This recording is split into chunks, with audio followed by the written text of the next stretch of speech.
Welcome to the Comics United. This is Chris Collins. This is Christian Brassfield. I'd like to remind everybody about the contest. We've got another week before we choose a guest host for our podcast, or should I say the fans on Facebook will choose the guest host.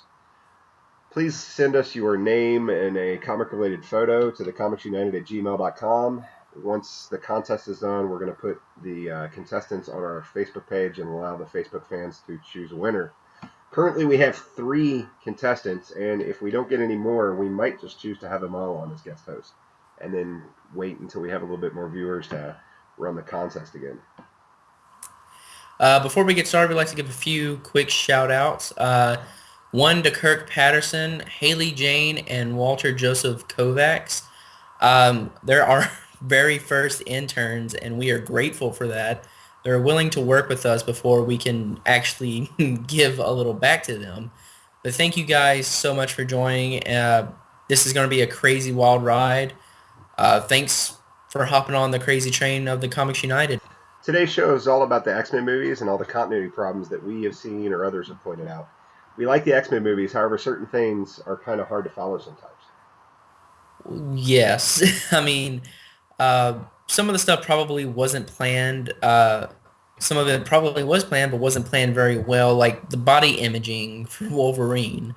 I mean, everybody knows he's literally a beast. He's ripped. I mean, he was ripped in an X-Men origin story for Wolverine, but 2006, earlier, he looked like he hadn't even picked up, a dunk. It doesn't even look like he can bench press 120, to say the least. He looks like a prepubescent teenage boy who doesn't even know how to shave.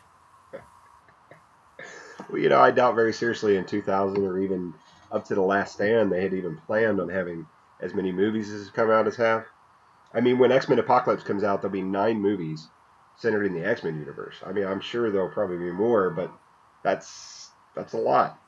That is true, but they should at least fix the errors within the movies itself. I'm sure you can agree to a point, but they could have at least CGI'd some kind of body image from his current state onto him, and people would have been like, oh, okay, that's fine. That's the way it should have been in the first place. Well, at this point, there's too many continuity problems spanning the movies for them to actually just correct them. I read somewhere the reason that they've credited this alternate timeline was to fix issues with not just this movie, but also the comics. Oh. I mean, some people might find that interesting to read, but also I heard it was just to bring back favorited actors, Patrick Stewart and Ian McKellen, which, I'm not appalled at them coming back, but they also wanted to fix the comic problems. How are they doing that? Well, I wonder if we're actually going to get another X-Men movie with Patrick Stewart and Ian McKellen again. I mean, currently Apocalypse is in the past timeline. Deadpool, the newest movie, was in the X-Men universe. Thankfully, they made up for that screw-up with Deadpool in X-Men Origins. Wolverine. I mean, right now there's a spin-off movie planned for Gambit. There's a spin-off movie for X-Force, the New Mutants. And then they've also got Wolverine 3 and Deadpool 2. They say that Wolverine 3 is Hugh Jackman's last. I don't think it's his last. It's his last Wolverine standalone movie, I believe. But as far as spin-offs as the X-Force, which every time I say that, just this nerd-gasmic feeling across my body. It's like, it's so weird. I can't explain it. Some of you out there may have it, but I cannot explain it for the life of me. But yeah, Apocalypse is supposed to be the last addition to the origin of the X-Men story, which I'm glad they added it, but still there are errors that, come up we need to talk about, and that's why we are here on this episode. Okay, so actually most of the continuity issues do involve Wolverine. For instance, when Wolverine goes back from Days of Future Past, it's the same time period where he's supposed to be in Vietnam with his brother, killing people in the war. And there's a younger Stryker in Days of Future Past, but when he's in X-Men Origins Wolverine, he's much older. And there's a few more. Well, okay, if it's supposed to be in the Vietnam War, wouldn't it cause some sort Ripple. I mean, Ripple was putting out, I mean, some kind of freaking paradox. I mean, you say there's more movies, but I want something completely to change where they have to go back and fix or going. Yep. I just want something like an Inception movie for the X-Men films. I just want something so kabobbled that they have to go back and fix it. Okay, so the way they handle this is Rogue in Days of Future Past, somehow she gained the ability to send people's consciousness back into their body in the past. So yeah, don't know where she got this ability. I don't. You read the comics. Does she have that ability in the comics? I mean, it's been a while. My mind is fried right now. I mean, I can go back and read it, but let's just, I mean, Okay, so she places her hands on the side of their head, and she concentrates on their body. They're like in a meditative state, and she can send them back to their younger self. She uses it in the beginning of the movie to warn somebody 2 weeks ahead of time that the Sentinels are going to come and destroy them. So they have to. She sends them back into the future self, and then they're just not where the Sentinels come. But in this movie, she has to send Wolverine back to like 1973. So he's the only one that supposedly could last the journey that long. So she concentrates heavily on him going back into the past, but she has to stay in that meditative state the whole time. And then Wolverine goes back into his past consciousness. He wakes up in an apartment next to a girl naked in bed. And I'm assuming that we're supposed to believe that he's on military leave, but they really never cleared that up. well, I'm sorry, that was just classic Wolverine. I mean, why didn't, I mean, okay, Colossus is back with them protecting them. Why didn't they just use Colossus to help? I mean, Wolverine is well capable of protecting them. Why couldn't they use Colossus or some other mutant with immense healing abilities or some kind of immunity to pain? Well, in the future, most of the mutants are actually dead because the Sentinels have come to protect humanity, but now they're killing not just the mutants, but they're also killing all the humans that help them. So Wolverine volunteers, and he goes back in the past, and he's literally the last chance to save the future of the X-Men and humanity. So Kitty Pryde, Wolverine, the only last chance for the survival of mutants and humans? Yep. Well, okay, so what's going on between Wolverine in the past, almost wanted to past, and Kitty and Colossus and Bobby, I believe, I don't know his superhero name, but Bobby, what is happening, right? Okay, so Kitty's in the future, and she's locked in a monastery.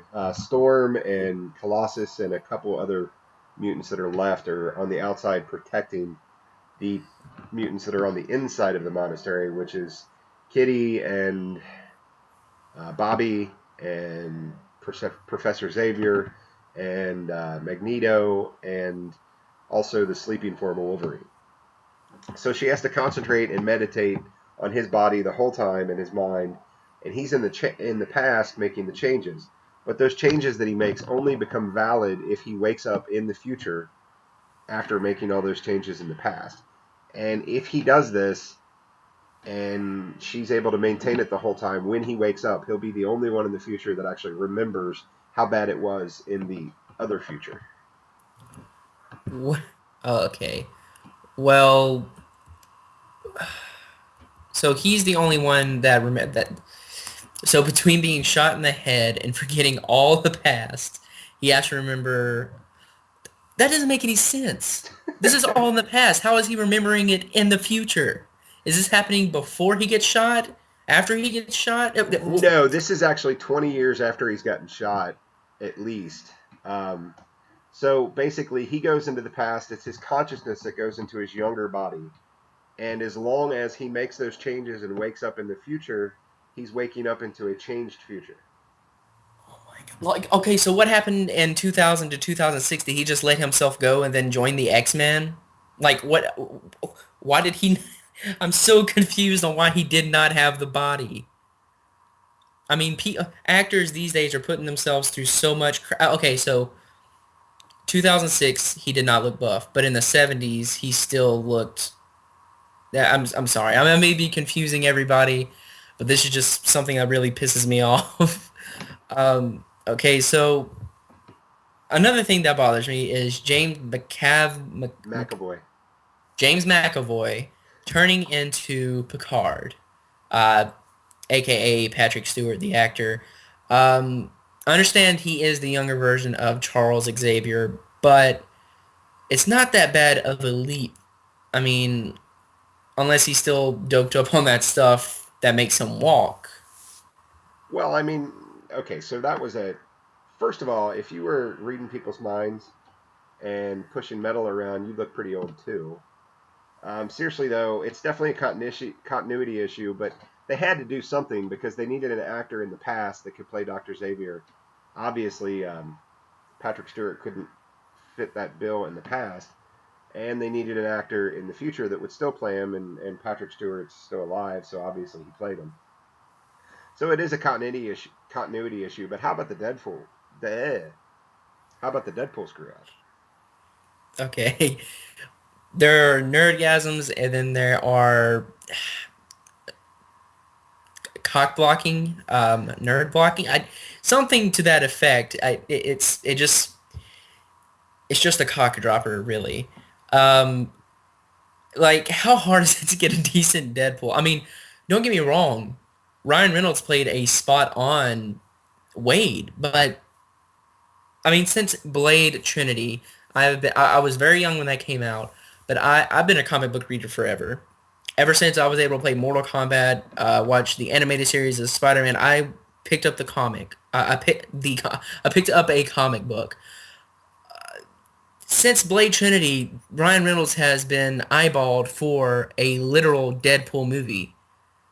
I mean, like, it's so. I mean, what's up with sewing up the mouth? I mean, he is known with the merc with the mouth. I mean, thank God 2016 uh, gently caressed and catered and basically made love to this movie to bring it to life from the comic book. Okay, so my opinion, he did a great Wade Wilson when they were back in Vietnam in X-Men Origins, but Yes. then they turned him into the Mummy. So yeah, I mean, it fell apart pretty bad. Well, I mean, I understand the rights and everything, but they took him. He had sword. He didn't have blades for hands. He's not Baraka. I mean, they made him Baraka from freaking Mortal Kombat, which I'm not knocking any characters. I'm not knocking any movies. I love both very dearly. They have a special place in my heart. You know, I get a little happy when I think of both at night. But I mean, without the language and without the actual straight from the comics, how are we supposed to get a good Deadpool? And another thing, how do they not expect us not to realize the Sabretooth error? I mean, they got a completely different actor. I mean, don't get me wrong, it was a great choice, but why didn't they go with that in the beginning? I'm not sure. I watched all these movies again in preparation for this back to back, and seen as one long series, they're really good, but they also have very many plot holes. Areas that I assume they're hoping you would ignore or gloss over, and apparently the new timeline is supposed to fix it all. Well, I mean, be that as it may, comic book fans are sort of, I mean, they take this stuff to heart, and I mean that quite literally. Um, any fan can tell you that, be it Harry Potter, Twilight, a comic book reader. Um, um, it it just messes with us. You know, if you're screwing around with not only a hobby but a passion of ours. We want something straight from the page. If Disney and Fox, if Disney and Fox could compromise, they'd make a crap load more money and make less angry fans. BVS.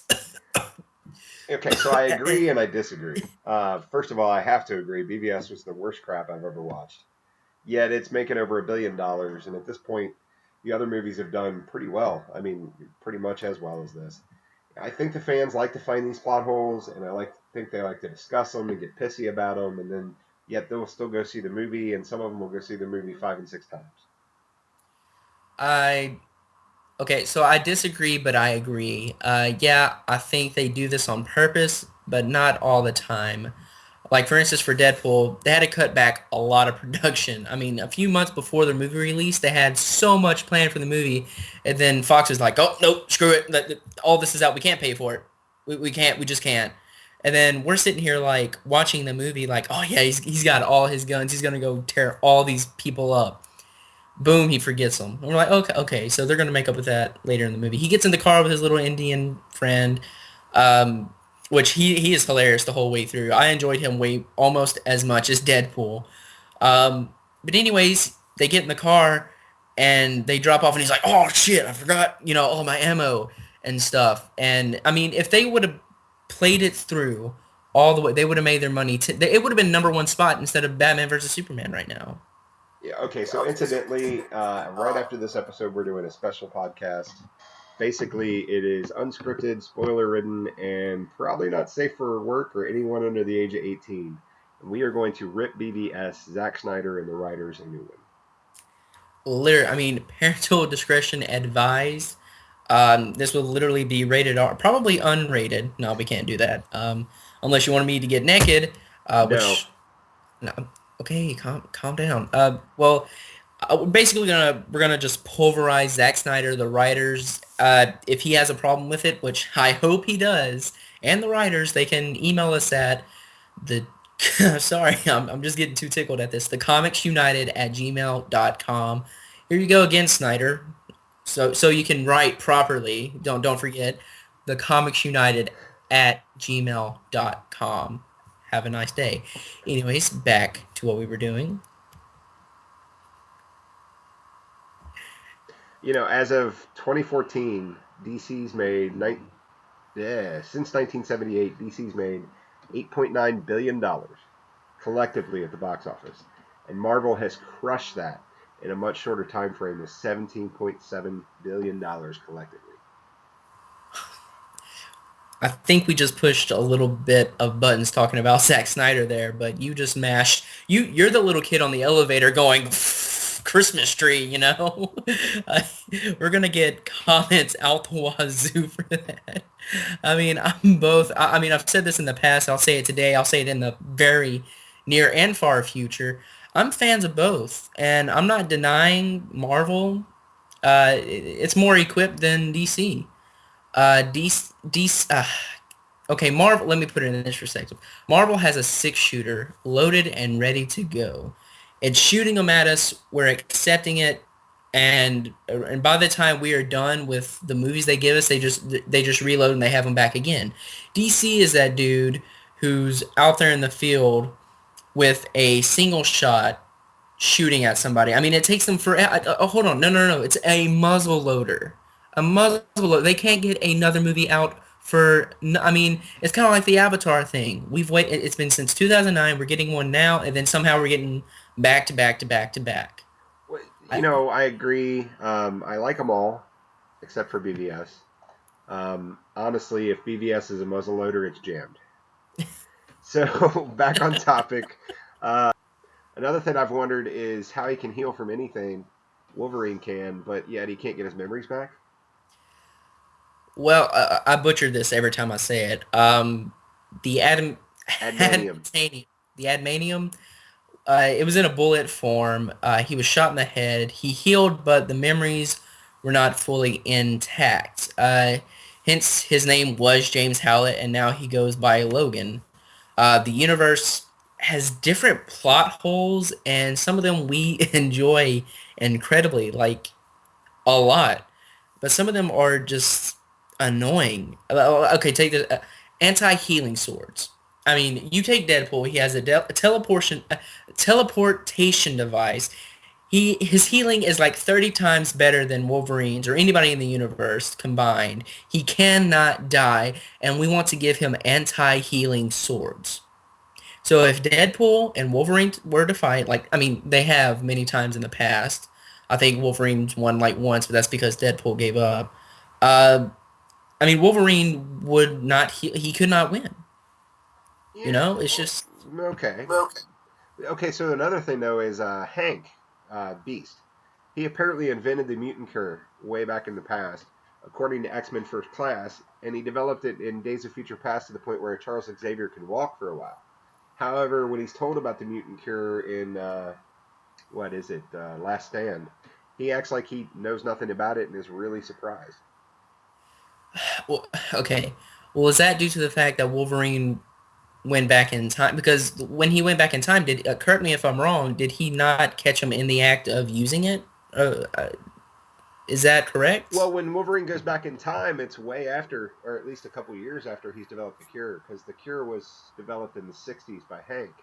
But then in X Men Last Stand, it's actually the boy that they found that's a mutant that has given the Yeah, cure. that, So that heals. Yeah. yeah, so maybe the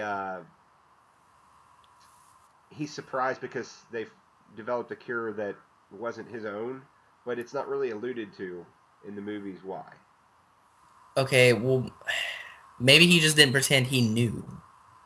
He could just be hedging, but there are a couple of other small ones. There are two Dr. Trasks. One is a very short white guy, and one is an older guy in the two different movies. And also another one is there are two Emma Frost in a couple different movies. Well, are they different ages or are they completely people They're altogether? just totally different people. And that's not the only thing, but the ages are way off. And if the case of Trask, the race and the height are completely off. Probably the biggest hole involves Wolverine again. He supposedly lost his memory because he got shot with an adamantium bullet. Yet the whole plot line of Wolverine, the Wolverine, hinges on him remembering World War II. Okay, maybe he was shot in a certain area of the brain to where he can only remember certain memories. Yeah, I guess it's possible. Actually, I can think of one more big plot hole, possibly the biggest. Professor X died in X Men: The Last Stand. He was blown into a million pieces by what's her name? Yeah. Phoenix, Phoenix, Jean Grey. Jean Grey. So he's blown into a million pieces, and yet at the end of the Wolverine, he appears with Magneto at the airport, meeting Logan, and he's acting like nothing ever happened. I've heard some interesting theories about this one. The director basically explains this partially, but not completely. Well, okay, that bothered me too, unless the time is already fixed at the end of the movie before. Okay, I'm trying to explain this not to confuse anybody. Maybe, maybe it is fixed That before won't the. work because so in the Wolverine, it's like present day, and in Days of Future Past, it's like 30 years in the future, I think, or 10 years at least. So it's nothing like it's not lined up like the prequels from Star Wars. No, no, no, no. And either way, I enjoyed the movies. I think possibly when you're making a set of movies that span over 16 years, certain things will get lost along the way. I mean, it's okay though. I'm forgiving, although it does leave a little bit of bad taste occasionally. Can you say that again? It leaves a little bit of a bad taste occasionally. That's what she said. Anyways, I mean, they certainly know what they're doing. Charles has forgotten everything in earlier movies. Sort of, I mean, it sort of matches the timeline, I guess, but I mean, the continuity errors. Well, yeah, Days of Future Past with the time change, it'll fix a lot. Incidentally, don't you wish you could remove all the continuity errors in your life? Uh, anyway, so these are the theories, and they're actually pretty interesting. The director alluded to the fact that Charles Xavier had a brain dead twin, and he implanted his consciousness into the body of that twin. And then that's the twin that comes at the end of the Wolverine. But that doesn't explain why the twin was paralyzed too, unless he got May, shot in the hospital bed. And then the other one is even more interesting than that. Um, the other one is supposed is that Mystique gains her powers back just like Magneto and was taken over by Xavier's consciousness um, shortly after he died. So his consciousness goes on living after he's blown into a million pieces. She's lost her powers, but even at the end of that movie, Magneto can move a chess piece a little bit. So it's shown that the cure probably wasn't going to last. So Mystique supposedly takes over his consciousness, or he is controlling Mystique's body. I mean, I mean, the only one that really stood out to me where you said that why is he still paralyzed? Maybe Okay, maybe Charles lost all of his memory after he translated his consciousness into his dead Brett dead, brother. Maybe he's still in the mind frame where he's still So paralyzed. psychosomatically, he's still paralyzed in a totally different new body. Yeah. Both of those are better plot lines than BVS. Uh, Come at us, Snyder. Come at us. I mean, okay, so people do come up with pretty good theories. I mean, they're just theories. It doesn't fix the errors, or does it? Directors, writers, also. I mean, it's not just the directors. Writers, do they listen to the fans? I mean, do they even consider their thoughts at all? They might. Um, I'm just not sure. But anyway, I have a surprise for you and our listeners for the next episode. What is that? Drum roll. We're going to do an exclusive episode on Doctor Who. Oh, for all you Whovians out there, uh, I guess it's an episode for a bunch of timey-wimey stuff? Oh yeah, timey-wimey stuff. I think that wraps up this week's episode. If you found any continuity errors in the X-Men movies that we haven't, please leave it in the comments below. And join us for our special episode on bashing BVS. Yeah. Thank you for watching the Comics United. Yeah, this has been Christian Brassfield. This has been Chris Collins. Have a good day.